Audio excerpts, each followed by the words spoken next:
2020 was memorable for all the wrong reasons. But one thing it did give us was a strong set of four-wheel drive vehicles, which we will put in for our four-wheel drive of the year competition.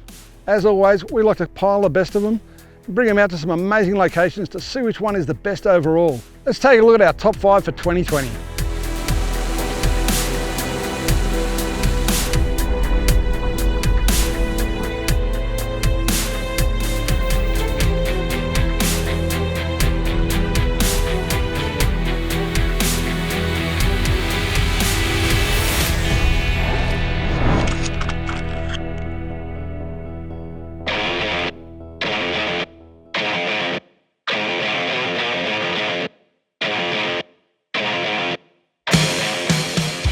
4x4 of the year testing happens over 5 days, starting at the Melbourne 4x4 Proving Ground out near Werribee. Here we can put each car over the same terrain on set pieces to see and evaluate how each vehicle performs. After that day, we head out in the hills and we live with the vehicles as our routers would, camping, driving, enjoying our cars in the bush. The tracks are chosen to cover as many different terrains as we can find in this area.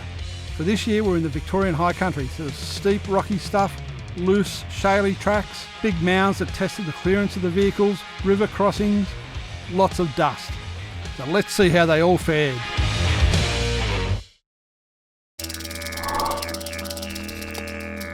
The new D-Max is a big step up over the previous model, but it did leave us questioning whether or not it is strayed away from its dependable value for money package that has always been popular with buyers.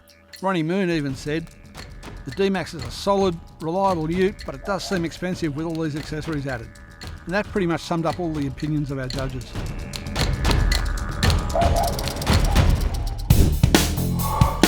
The Mazda BT50 appears to be a better priced option when you consider the extra equipment in it compared to the Isuzu.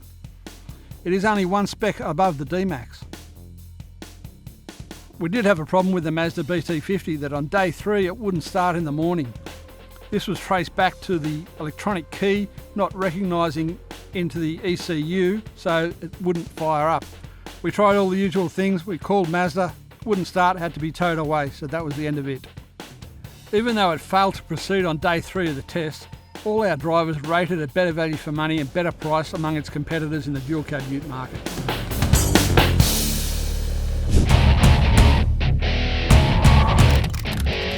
Ronnie Moon summed up all our judges' opinions of the Toyota HILUX when he said, "I've never been so impressed with a HILUX before. It ticked all the boxes whether you want it for work or play. Its available wheel travel at the rear end and excellent electronic traction control calibration make it very capable off-road while leaving nothing off the table on it. The level of standard features in this SR5 grade make the HILUX great value for money at $63,000, especially when you line it up against some of its competitors. The improved performance and drivability that Toyota has tuned into the 2.8 litre engine give the HILUX a new lease of life, waking up what was previously described as a lacklustre performer. And its sales since this updated model has come out certainly reflect as much."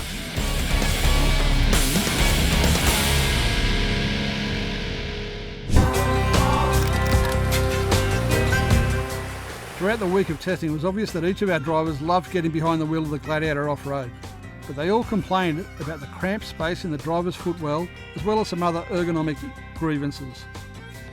There was no questioning its off-road ability, even if it was widely regarded that it needed a raise in ground clearance.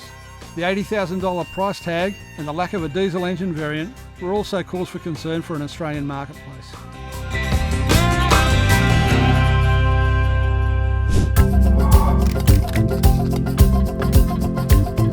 Our drivers were impressed with the Land Rover Defender, but all questioned its high price point, particularly when you consider that the last model Defender was around half the cost of this one. Sure, the new model is nothing like that last one and has the latest tech features and safety equipment to make it more capable, safer and easier to live with, but is it worth twice the price of an old car? The complexity of accessing some of those Defender's controls was also a bit much for some of our drivers.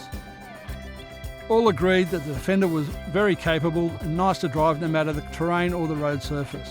A few mentioned the poor ride quality when you have the suspension jacked up to its highest, but that is easily adjusted.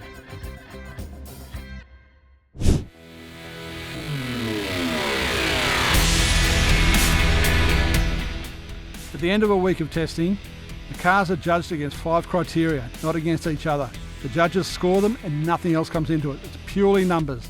We combine those numbers together to come up with a winner. And for 2020, our 4x4 of the year is the Toyota HILUX SR5.